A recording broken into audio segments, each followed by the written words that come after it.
ये बड़े बड़े बेटिंग ऐप्स हमें लालच दिखाते हैं और अपने पास बुलाते हैं। हमें ये लगता है कि हम अपनी मर्जी से ये ऐप डाउनलोड कर रहे हैं, लेकिन असलियत ये है 19वीं सदी के मशहूर investor Daniel Drew share market के मंजे हुए खिलाड़ी थे। जब भी वो चाहते थे कि लोग किसी खास कंपनी के शेयर खरीदे तो वो एक मास्टर प्लान खेलते थे। वो वॉल स्ट्रीट के रास्ते में पड़ने वाली पार्टी क्लब में जाकर लोगों से कहते थे, मुझे जल्दी ही स्टॉक एक्सचेंज जाना है, मुझे जल्दी ही स्टॉक एक्सचेंज जाना है। फिर वो अपना पसीना पोंछने के लिए एक रुमाल निकालते थे। रुमाल में से एक कागज गिरता था, लेकिन वो उस कागज के गिरने पर ध्यान नहीं देते थे। क्लब में बैठे लोग ये जानते थे कि ड्रू एक एक्सपर्ट इन्वेस्टर है, इसलिए वो चुपचाप ड्रू के जाने के बाद रुमाल से गिरा हुआ कागज उठाते हैं। उस कागज में किसी खास कंपनी के शेयर के बारे में जानकारी लिखी हुई रहती थी। खबर पूरी तरह फैल जाती है और लोग धड़ाधड़ उस कंपनी के शेयर बेचने और खरीदने लगते हैं। लोगों को लगता था कि उस कागज की मदद से हमने कोई चीट कोड पता कर लिया है, लेकिन रियलिटी ये थी कि ड्रू ने जानबूझकर वो कागज गिराया था, क्योंकि वो चाहते थे कि वो लोगों को कंट्रोल करे, क्योंकि वो लोगों से कंपनी के शेयर खरीदवाए।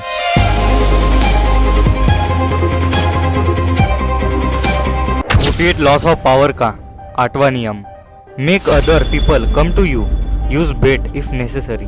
दूसरों को अपने पास बुलाए, जरूरत पड़ने पर दाना भी डाले। ये रूल हमें कहता है कि हमें लोगों को अपने पास बुलाकर काम निकलवाना चाहिए और जरूरत पड़ने पर दाना भी डालना चाहिए, यानी उन्हें लालच भी दिखानी चाहिए। रॉबर्ट ग्रीन कहते हैं कि जब भी हम लोगों को अपने पास आने के लिए मजबूर कर देते हैं तो कंट्रोल हमारे हाथ में होता है, और कंट्रोल पावर का दूसरा नाम है। बड़े बड़े एप्लीकेशंस, बड़े बड़े गेम्स इस पावर रूल का यूज करते हैं।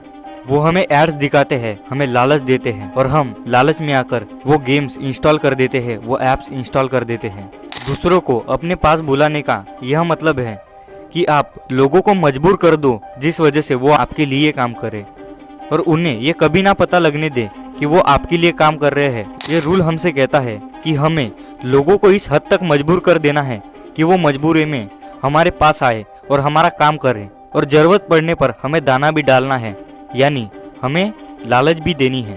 हमें कभी भी लोगों के हाथ में कंट्रोल नहीं देना है, बल्कि हमें उन्हें ऐसा महसूस करवाना है कि कंट्रोल आपके हाथ में है, लेकिन असली कंट्रोल हमारे हाथ में होगा। लोगों को वो ऑप्शंस दो जो आपके हो। लोगों को ऐसा लगेगा कि मैं अपनी मर्जी से ये कर रहा हूँ, लेकिन असलियत में आप उन्हें ललचा रहे हो। ज़रूरत पड़ने पर दाना डालो, यानी उन्हें लालच दो। देखो बॉस, लोग बिल्कुल भी इंटरेस्टेड नहीं है तुम्हारा काम करने में या फिर तुम्हारे काम में मदद करने में, इसलिए अगर तुम उनसे डायरेक्टली मदद मांगोगे तो कोई मदद नहीं करेगा। इसके बजाय तुम ऐसी कुछ स्ट्रैटेजी लगाओ जिससे वो मजबूरी में तुम्हारे पास आए, तुम्हारी मदद करे। उन्हें ऐसा लालच दो, ऐसा दाना डालो कि उन्हें काम करना ही पड़े।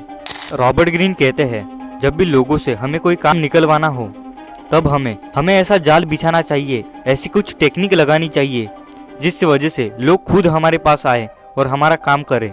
उन्हें वो ऑप्शंस दो जो आपके हो, लेकिन उनको ऐसा लगे कि ये मैं अपने मन से कर रहा हूँ। ये रूल हमें कहता है कि हमें अपने अपोनेंट को, अपने एनिमी को हमारे पास आने के लिए, हमारी मदद करने के लिए पूरी तरह से मजबूर कर देना है, उसको लालच देना है। जब भी आप अपने अपोनेंट को, अपने विरोधी को अपने पास आने के लिए मजबूर कर देते हो तो उसे ये भ्रम होता है कि कंट्रोल मेरे हाथ में है, लेकिन असलियत में कंट्रोल आपके हाथ में होता है। क्यों? क्योंकि जाल आपने बिछाया था। खुद के इमोशन, खुद की भावनाएं कंट्रोल में रखो और दूसरों को मजबूर कर दो अपना काम निकलवाने के लिए। उन्हें दाना डालो, यानी उन्हें लालच दो, ताकि वो आपका काम खुशी खुशी करे। खुद मदद मांगने के लिए जाने से अच्छा लोगों को मजबूर करके अपने पास बुलाओ और मदद लो। पावर का असली मतलब होता है कंट्रोल करना। जब भी कंट्रोल आपके हाथ में होता है तब पावर आपके हाथ में होती है। तो इसीलिए कंट्रोल लेना सीखो। लोगों के पास जाने से अच्छा एक ऐसा जाल बिछाओ जिससे लोग खुद ब खुद आपके पास आए। उन्हें लालच दो। दूसरों को अपने पास बुलाए, जरूरत पड़ने पर दाना भी डाले। इस रूल का मतलब ये है कि जब भी हमें लोगों से अपना काम निकलवाना है तो हमें डायरेक्टली जाकर उनसे मदद नहीं मांगनी है। हमें ऐसी प्लानिंग करनी है, ऐसी स्ट्रैटेजी करनी है जिस मदद से वो ऑटोमेटिक ही अपने से ही हमारी मदद करने के लिए आए, उन्हें इस हद तक मजबूर कर देना है कि उनको हमारी मदद करनी ही पड़े। हमें जरूरत पड़ने पर दाना भी डालना है, यानी उन्हें लालच भी देनी है। देख भाई, पावर के इस खेल में तुझे कंट्रोल लेना सीखना होगा। तुझे लोगों को अपने पास बुलाना सीखना होगा ताकि कंट्रोल तेरे हाथ में रहे, पावर तेरे हाथ में रहे। इसके लिए चाहे तुझे लालच भी क्यों ना देना पड़े, कंट्रोल खुद के पास रखना सीख ताकि लोग तुझे कंट्रोल ना कर सके।